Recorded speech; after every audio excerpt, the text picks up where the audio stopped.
सभी को जय मसीह।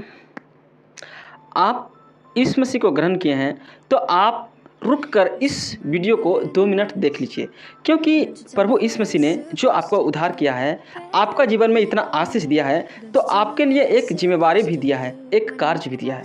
आपने देखा होगा कि बहुत सा ऐसा व्यक्ति है जो पाप में जन्म लिया है और पूरे जीवन पाप में ही बिताता है और उसका एक वृद्ध अवस्था आता है, उसका जीवन का लगभग सारा समय पाप में ही गुजार कर उसका मृत्यु का समय आ जाता है।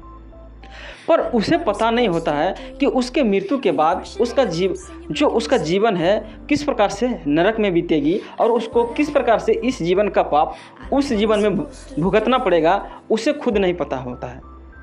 पर सभी उद्धार पाए हुए विश्वासी को यह जिम्मेवारी है कि यह सुसमाचार उसके पास पहुंचाए, क्योंकि प्रभु यीशु मसीह ने कहा है कि तुम पृथ्वी का नमक हो। सभी विश्वासी को बोला है कि तुम पृथ्वी का नमक हो, कि थोड़ा सा नमक पूरा सब्जी का स्वाद बदल देता है। ठीक उसी प्रकार से एक विश्वासी कई लोगों का जीवन में जो नरक की सज़ा है उससे बचा सकता है। आपने देखा होगा कि एक व्यक्ति पूरे जीवन में पाप किया है और उसका वृद्ध अवस्था आया है, उसका मृत्यु का समय आ चुका है, पर वह व्यक्ति अभी तक उद्धार नहीं पाया है। पर उसके लिए जो उन्होंने पाप किया है उसके लिए प्रभु यीशु मसीह क्या कहा है, चलिए कुछ वचन को आपको पढ़ते हैं और देखते हैं कि उसके लिए यीशु मसीह उसे बचने के लिए और उसे बचाने के लिए क्या उपाय बताए हैं। मत्ती अध्याय 12 वचन 57 से जैसे कि लिखा है, तुम आप ही निर्णय क्यों नहीं ले लेते कि उचित क्या है। जब तू अपने मुद्दा के साथ हाकिम के पास जा रहा है तो मार्ग में ही उससे छूटने का यत्न कर लें। ऐसा ना हो कि वह तुम्हें न्यायी के पास ले जाए और न्यायी तुझे सिपाही को सौंपे और सिपाही तुझे बंदगृह में डाल दे। मैं तुमसे सच सच कहता हूँ कि जब तक तुम दमड़ी दमड़ी भर ना देगा तब तक वहाँ से छूटने ना पाएगा। हालेलुया। जैसे कि इस वचन में लिखा है कि प्रभु यीशु मसीह कहा कि तू जानता है कि वह पापी है, पूरा जीवन उन्होंने पाप में बिताया है, अब उसका मृत्यु का समय आ गया है। पर उसे एक मौका है कि वह मृत्यु से पहले अपने गुनाहों को कबूल करे और परमेश्वर को ग्रहण कर उद्धार पाले, ताकि उसका गुनाह सब क्षमा किया जाए।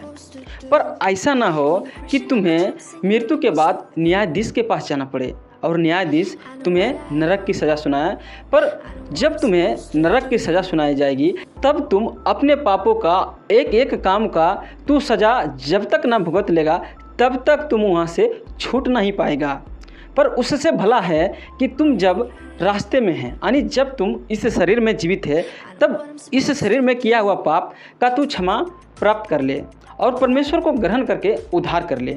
पर यह बात बहुत से लोगों को पता नहीं है और यही बात को सुसमाचार को उसके पास पहुंचाने का जिम्मेवारी सभी विश्वासी भाई बहन का होगा। सभी के घर में लगभग सबके दादा दादी होगा। आपने देखे होंगे कि पूरे जीवन संसारिक तौर पर बिताया है, जो अच्छा खराब सब कामों को किया है, पर अभी तक उद्धार नहीं पाया है। पर जब वह मृत्यु होगा तो उसे न्यायाधीश के पास जाना पड़ेगा, परमेश्वर के पास जाना पड़ेगा। पर वह अपने जीवन में जो भी पाप किए हैं उस पाप के अनुसार से उसे सज़ा मिलेगी। पर यीशु मसीह ने कहा है कि तुम मृत्यु से पहले उन पापों को क्षमा प्राप्त करें और परमेश्वर को ग्रहण करें, ताकि तुम्हारा पाप धोया जाए और तुम उस नरक की सज़ा से बच सकते हो। हालेलुया। और यह जिम्मेवारी सभी विश्वासी भाई बहन के हैं, क्योंकि मत्ती अध्याय 5 वचन 13 में लिखा है कि तुम पृथ्वी का नमक हो और विश्वासी अपना नमक ना खोएं। हालेलुया।